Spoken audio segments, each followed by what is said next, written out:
بسم اللہ الرحمن الرحیم۔ شروع اللہ کا نام لے کر جو بڑا مہربان نہایت رحم کرنے والا ہے۔ General knowledge. خانہ کعبہ دنیا کی وہ واحد جگہ ہے جس کے اوپر سے آج تک کوئی پرندہ نہیں گزرا۔ اذان وہ واحد آواز ہے جو 24 گھنٹے دنیا میں کسی نہ کسی جگہ مسلسل سنائی دیتی رہتی ہے۔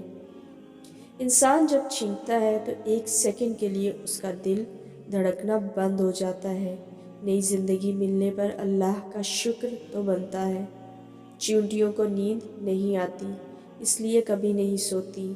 دنیا میں انسان دیگر جانوروں کی بنسبت مچھر کی وجہ سے موت کا شکار ہوتے ہیں۔ شہد کی مکھی کو لال رنگ نظر نہیں آتا۔ خرگوش، بلی اور گھوڑے کی سننے کی حس انسان سے کہیں زیادہ ہوتی ہے۔ یہ ہلکی آواز بھی اپنے کانوں کو جنبش دے کر سن سکتے ہیں۔